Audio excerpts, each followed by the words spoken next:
buckle up because today we're going deep on Elon Musk and his wild ride on the Joe Rogan Experience. Oh, yeah, this one is a long one, but man, it is packed full of, well, pretty much everything. Musk's opinions on, like, everything. Yeah, we're talking free speech, AI, the future. I mean, he even gets into politics and the pharmaceutical industry. It's a lot. What really gets me is how he ties it all together, you know? Like, he'll connect something like Twitter, X now, with, like, a story about a mega squirrel to make a point about, like, individual freedom and, like, the man versus the system kind of thing.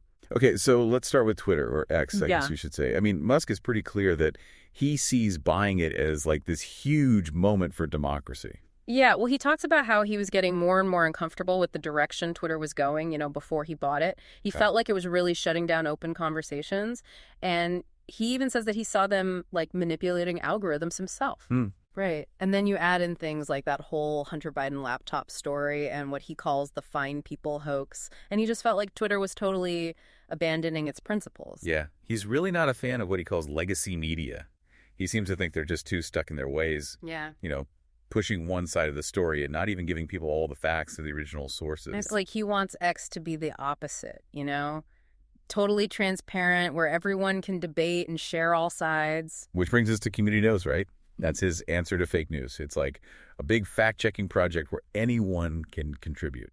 And the key is that it's all open source, the software, the data, everything. So you can actually check it yourself and see if it's legit. So it's like encouraging everyone to think critically and not just take things at face value. Exactly. Musk's argument is that the best way to fight bad information is with more information, more viewpoints, and make sure everyone can see the original source material. That's like his guiding principle, not just for online platforms, but for, like, everything. Yeah. Which is where that mega squirrel story comes in, which is pretty wild. Oh, yeah. He uses this story about a guy whose pet squirrel was, like, seriously executed by the government, according to Musk at least. Wow. To make a point about how the government can overreach its power. I mean, he compares it to, like, the John Wick movies where there are all these, like, random rules, and if you break them, bam, you're done. Yeah, it's a crazy comparison, but it makes you think about where the line is, between personal freedom and what the government can control. For sure, Musk seems to be saying that even small things can have big consequences, and we should be careful about giving too much power to anyone. And that whole you can't trust the people in charge thing kind of spills over into how he sees the 2024 election. Like, he thinks it's a make or break moment for America. Yeah, he doesn't hold back at all, does he? He basically says if the Democrats win, it's game over one-party state. He even lays out how he thinks they'd do it, bringing in illegal immigrants to swing states to change the vote, getting rid of voter ID, making sure only certain people get to run in the primaries. He uses California as an example too, right? Like, it's a warning sign of what could happen to the whole country. Exactly. He pulls up government data on immigration points to specific laws. I mean, whether you agree with his take or not, you got to admit he's worried about this stuff. Like, he really thinks it's a threat to democracy. And then there's his take on Biden and Harris, which is pretty brutal. Oh, yeah. He straight up calls Biden a puppet and says Harris is the one really calling the shots. He even wonders how she'd do on Joe Rogan's show. Like, could she handle his style of interviewing, That's a bold prediction for sure. And it makes you wonder if maybe he's a little biased.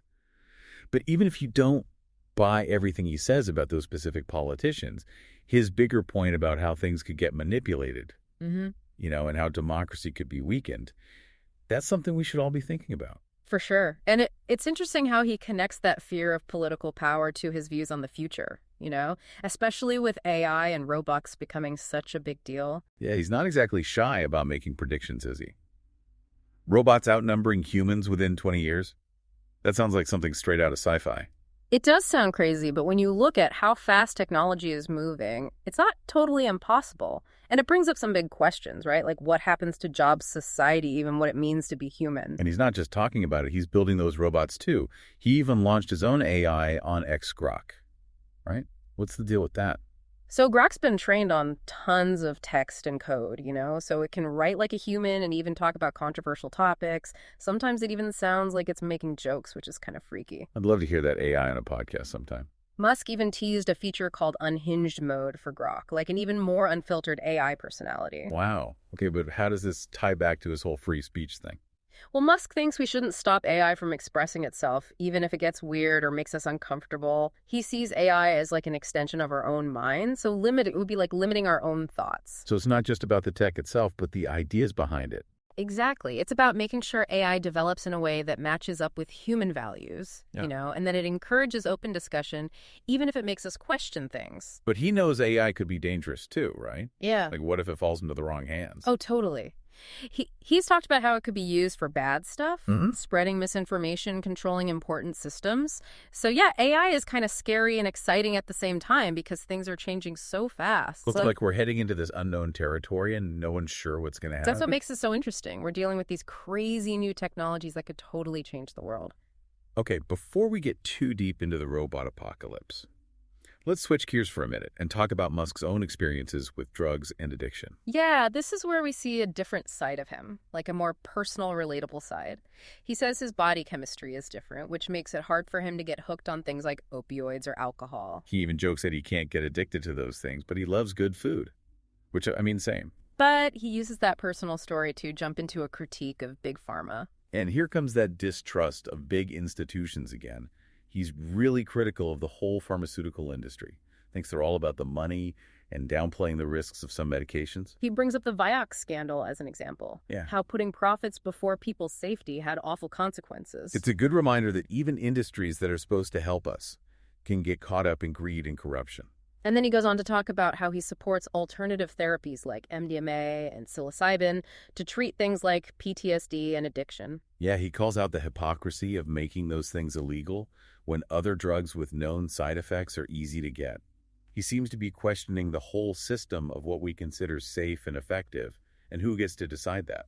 It's a really thought-provoking stance. It challenges how we think about healthcare and raises questions about personal freedom versus, being controlled by the system. So we've gone from government overreach and elections to robots taking over the world and now big pharma.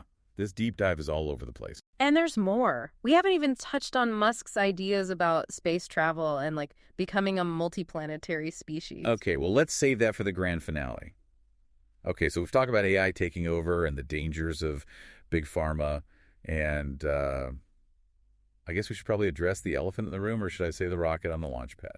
You mean Musk's whole obsession with space travel and colonizing Mars? Exactly. I mean, this guy's not just thinking about next year or even the next decade.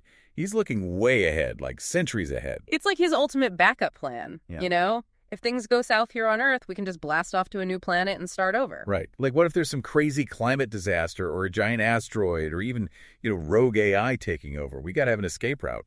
He's not wrong about that. We're kind of putting all our eggs in one basket, so to speak. Maybe spreading out to other planets isn't such a bad idea. So what's his vision for this multi-planet future? And what does it actually look like? Well, he talks about setting up these self-sustaining colonies on Mars, Like they'd be able to grow their own food, generate their own energy, basically create their own little societies. Like a whole new Martian civilization. Right. And he's really focused on making space travel more affordable and accessible. That's why he started SpaceX, to make it more like, hopping on a plane than this crazy expensive thing only billionaires can do. I mean, it's a pretty ambitious goal, and who knows if it'll actually happen. But got to give him credit for thinking big and tackling these crazy challenges. Yeah, and it ties back to his whole philosophy of individual empowerment. He thinks everyone has a part to play in shaping the future, whether it's through science or politics or just making smart choices in our own lives. I mean, he's definitely a complicated guy. Sometimes it feels like he's living in his own little world. Yeah. But you can't deny that he's a visionary, and he makes you think about things differently. Absolutely. That's what's so great about deep dives like this. It's not about agreeing with every single thing he says, but more about exploring his ideas and questioning our own assumptions. Right. It's about expanding our understanding of the world and the forces that are shaping it. The good, the bad, the ugly. And realizing that we all have a role to play in creating the future we want.